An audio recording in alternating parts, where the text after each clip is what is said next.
Seperti biasa, aku akan ngajak kalian nonton film tentang kehidupan peri di hutan, di mana para peri ini diburu untuk diambil mutiaranya dan diambil kekuatannya. Mereka menghindari anak panah beracun dari pemburu yang mengejarnya. Sang cucu yang berlari dengan kencang di depan tidak menyadari bahwa neneknya telah terjatuh. Hingga beberapa saat kemudian, ketika dia tersadar, semuanya sudah terlambat. Mutiara di leher neneknya telah hilang. Nenek itu kemudian mengatakan kepada cucunya untuk segera bersembunyi, karena pemburu itu sangat banyak dan masih mengejar mereka. Sementara itu di sebuah sekolah akan mengadakan kegiatan penelitian tentang serigala di hutan. Salah seorang anak bernama Jas terpisah dari rombongannya. Ia menemukan sebuah anak panah. Ia mengira itu adalah ulah dari para pemburu serigala, dan ia berniat melaporkannya kepada pihak berwenang karena serigala itu sudah mulai punah saat itu. Lalu tiba-tiba, seorang penjaga hutan bernama Noel datang menemuinya. Ia tampak baik dan mengajari Jas sedikit tentang serigala. Sementara itu, teman-temannya yang menyadari dia terpisah, kebingungan dan mencarinya. Hari sudah mulai sore, anak-anak itu pun segera meninggalkan hutan itu. Namun di tengah jalan, mereka melihat ada sebuah mobil yang berhenti. Dan tampak ada beberapa orang yang sedang bertengkar. Mereka mengira itu adalah geng atau semacamnya. Dengan mengayuh sepedanya, Jas akhirnya sampai di rumahnya. Dari dalam gudang tampak sesuatu yang mengamatinya. Ia tidak langsung masuk ke dalam rumahnya. Ia pergi ke rumah kaca yang ia bangun bersama ibunya. Ibu Jas kini telah tiada. Sedangkan ayahnya saat ini pergi ke kota karena ada suatu urusan. Di rumah kaca itu, ia memasang jebakan-jebakan yang diberi tanda dengan tali-tali yang dihubungkan ke rumah kacanya. Kemudian tiba-tiba, jebakannya menunjukkan ada pergerakan. Dia mengira ada sesuatu dan dia pun memeriksanya. Ishak sahabatnya tiba-tiba datang. Ia hendak mengundangnya untuk bermain game nanti malam di rumahnya bersama teman-teman yang lainnya. Lalu dia pun hendak masuk ke rumah. Tapi ia tak sengaja melihat pintu gudangnya terbuka. Dia pun segera masuk untuk memeriksa dengan senternya. Ia memeriksa satu persatu sudut-sudut ruangan itu. Hingga tiba-tiba, ia seperti melihat seseorang di belakang tumpukan jerami. Jas tak percaya dengan apa yang dilihatnya. Ia melihat seorang nenek dan cucunya yang masih kecil. Mereka tampak ketakutan melihat Jas, begitupun dengan Jas. Ia pun segera berlari masuk ke rumahnya dan mengunci pintunya. Dia kemudian menghubungi temannya Ishak, tapi temannya saat itu sedang sibuk bermain game dengan teman-teman yang lainnya. Jas kemudian mengintip dari kacanya dan dia melihat nenek dan cucu itu telah pergi meninggalkan gudangnya. Ia pun sedikit lega. Tetapi kemudian ketika dia melihat dari kacanya, dia melihat gadis kecil itu ada di sebuah pohon di belakang rumahnya. Ia tak tahu apa yang dikerjakannya, dan dia pun penasaran ingin melihatnya. Sampai di sana, ia mendapati sisa-sisa ujung daun yang dipetik. Ia pun kemudian mengikuti ceceran daun-daun itu menuju ke gudangnya yang lainnya. Ia melihat nenek dan cucu itu menggunakan daun-daun itu sebagai alas tempat tidurnya. Jas kemudian menjadi iba dan merasa tak tega. Dia pun kembali untuk mengambilkan selimut untuk mereka. Nenek tua itu kemudian mencium tangannya. Ia ingin tahu apakah Jas orang yang baik atau tidak. Setelah itu, nenek itu mengenalkan dirinya sebagai Alfa dan cucunya bernama Naya. Jas kemudian mengajak kedua orang itu untuk masuk ke rumahnya. Ia mengatakan udara yang dingin akan membuat kalian menjadi beku di sini. Jas membuatkan mereka teh. Ia mengambilkan pakaian yang pantas untuk mereka. Ia memberikan pakaian bekas ibunya yang sudah meninggal kepada Naya. Naya tampak bingung dengan benda-benda yang ada di rumah itu. Ia tak pernah melihat benda-benda seperti itu sebelumnya di dalam hutan. Namun saat Jas membantunya berpakaian, ia melihat sebuah mutiara di punggung lehernya, dan Naya pun sangat marah ketika Jas menyentuhnya. Tak lama kemudian, Ishak temannya datang. Ia hendak mengantarkan makanan kepada Jas, karena ia tahu ayahnya sedang pergi. Kemudian Jas mengajak Ishak untuk masuk ke dalam dan memperlihatkan kepadanya. Tapi Ishak tak percaya dengan apa yang dilihatnya. Dia meminta Jas untuk menelpon polisi, karena ia khawatir mereka adalah orang jahat yang sedang menyamar. Tapi Jas meyakinkan Ishak bahwa mereka orang baik yang membutuhkan pertolongan. Jas dan Ishak kemudian menonton TV sambil makan makanannya yang dibikin oleh ibunya. Naya melihat kilauan cahaya mendatangi mereka. Ia keheranan dengan gambar yang ada di TV. Kemudian mereka pun bermain bersama. Dan kini Ishak yakin bahwa Naya adalah orang yang baik. Tapi ia memperingatkan kepada Jas bahwa mungkin saja seseorang sedang mengejar mereka. Orang jahat maksudnya.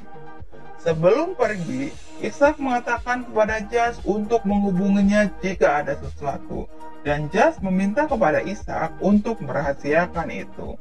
Jas melihat Naya sangat menyukai kaca. Dia bermain-main dengan bola-bola kristal yang menggantung sebagai hiasan rumahnya. Kemudian Jas mengajak Naya untuk bermain di rumah kaca di belakang rumahnya. Namun tak lama kemudian, Ishak menelponnya. Ia mengatakan bahwa orang-orang yang mereka lihat sedang bertengkar di hutan ada di depan rumahnya. Mereka akan menginap di penginapan ibunya.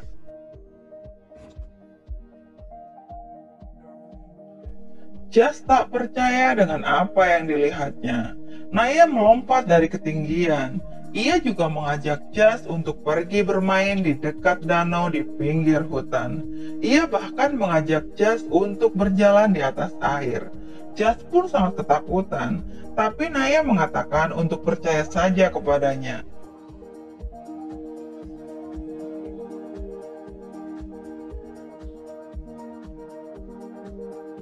Naya mengatakan kepada Jas bahwa neneknya Alpha sedang sakit karena mutiaranya diambil oleh orang jahat. Dia pun kemudian mengajak Jas untuk segera pulang. Sesampainya di rumah, dia melihat neneknya sedang melihat-lihat keluar. Dia mengatakan ingin mencari Naya karena ia merasa sudah sangat lelah. Dia mengatakan sudah waktunya. Alpha mengatakan kepada Jas untuk tidak usah khawatir, dia tidak akan mati. Dia hanya akan meninggalkan raganya sama seperti ular yang mengganti kulitnya. Naya kemudian mengantar Alpha ke danau itu lagi. Dia ingin tahu neneknya berubah menjadi apa setelah mati. Alpha mengatakan bahwa dia ingin menjadi angin, agar dia bisa membelai rambut Naya dan mengelus pipinya. Dia tidak mau pergi jauh dari Naya. Nenek Alpha kemudian masuk ke danau itu. Tak lama kemudian, kabut hitam datang menyelimuti nenek itu. Dan dia tidak pernah kembali lagi. Tapi Naya merasakan bahwa ada yang salah dengan itu. Dia merasa bahwa nenek Alpha belum menjadi angin seperti yang ia katakan. Dan dia memutuskan untuk pergi mencari penjahat yang mengambil mutiaranya. Jas berusaha untuk mencegahnya. Ia mengatakan bahwa mereka yang mengambilnya adalah orang yang sangat berbahaya. Ia bahkan bisa mengambil mutiara dari Naya. Tapi Naya tak peduli. Ia tetap bersikeras untuk pergi dan ia pun segera berlari. Jas yang mengejarnya tak bisa berbuat apa-apa. Naya begitu cepat berlari di sela-sela hutan itu dan dia pun menghilang. Sementara itu, Ishak kini menyelinap ke dalam kamar orang yang dicurigainya itu. Ia melihat orang-orang itu sedang tertidur. Ia terlihat sedang mengupload sesuatu melalui laptopnya. Dan ia pun memutuskan untuk mengambil file itu. Di sisi lain, Jas terus mencari Naya hingga ia pun tersesat di tengah hutan. Ia pun kemudian tertidur di bawah pohon. Pagi harinya, polisi hutan itu menemukannya dan ia mengantarkan Jas untuk pulang ke rumahnya dengan menggunakan motornya. Ketika sampai di rumah, ternyata Ishak telah menunggunya dan ia pun menunjukkan kepada Jas gambar-gambar yang ada di flash disk itu. Mereka terlihat mengambil foto-foto Naya dari sebuah drone. Jas dan juga Ishak semakin yakin bahwa mereka pembunuh profesional. Ishak mengatakan bahwa mereka mengunggah data itu di sebuah situs rahasia. Mereka menggunakan laptopnya untuk membuka isi dari flash disk.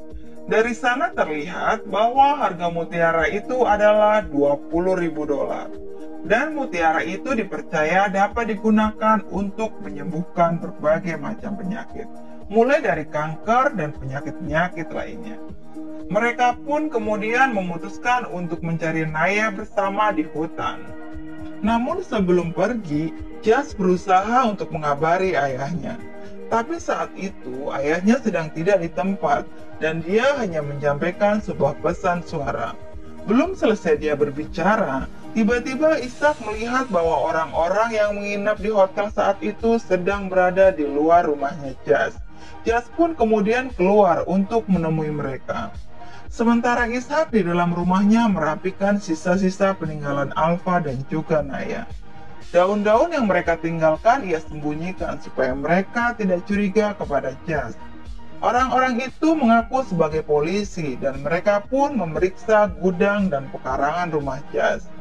Karena tak mau rumahnya diperiksa, Jas pun kemudian menunjukkan anak panahnya. Ia mengatakan kepada mereka bahwa ia menemukannya di sekolah beberapa waktu lalu, dan orang-orang itu pun bergegas pergi ke sana. Setelah orang-orang itu pergi, Jas dan Ishak pun memutuskan untuk segera pergi ke hutan. Tapi mereka tidak tahu harus mencari Naya kemana. Hutan itu sangat luas. Ia pun kemudian memutuskan untuk menelpon Noel, si penjaga hutan yang menolongnya tempo hari. Sementara itu, Naya sedang mengamati Noel. Ia melihat Noel sedang melihat mutiara yang didapatnya dari Alfa. Dan tak lama kemudian, teleponnya berdering. Itu adalah telepon dari Jas. Jas mengatakan bahwa temannya sedang pergi ke hutan dan ia akan kesulitan dan tersesat. Melihat Noel yang sedang menelpon, Naya pun mendorongnya, sehingga kotak mutiara itu terlempar, dan dia pun mengambilnya. Namun bodohnya Naya, ia berusaha membukanya. Ia tak mengerti cara membuka kotak itu. Hingga dia pun terkena anak panah beracun dari Noel. Rupanya teriakan Naya didengar oleh Jas dan juga Ishak. Mereka pun memutuskan untuk segera pergi ke tempat itu. Mereka melihat Naya sudah terbaring, sedangkan Noel berusaha untuk mengambil mutiara yang ada di lehernya. Mereka pun kemudian berbagi tugas. Ishak akan mengalihkan perhatian Noel. Ia pergi ke danau dan memutar musik dari HP-nya dengan keras. Noel pun mendekatinya dan memintanya untuk mematikan musiknya. Tapi Ishak tidak mau.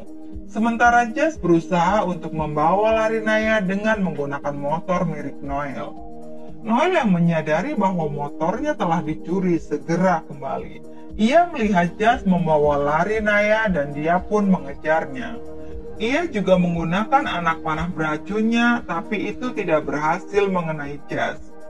Sementara itu, ayah Jas yang mendapat pesan suara itu menjadi gugup dan memutuskan untuk segera pulang. Jas menyembunyikan Naya di rumah kaca yang ada di belakang rumahnya. Tak lama kemudian, Noel pun datang. Jebakan-jebakan yang dibuat Jas bersama ibunya tak bisa menghentikannya. Ia hampir saja menangkap Naya. Dan Jas sekuat tenaga untuk melawannya. Polisi-polisi itu juga sudah kembali. Sementara Naya dengan mantranya berusaha menenggelamkan Noel ke dalam danau untuk mati bersama. Namun tanpa diduga, ternyata polisi wanita itu juga adalah seorang peri. Ia pun menyelamatkan Naya.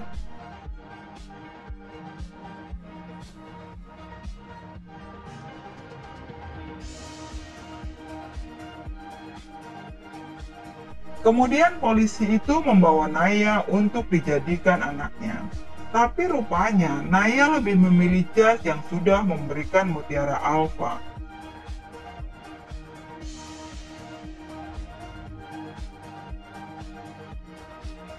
Mereka pun pergi ke danau itu lagi.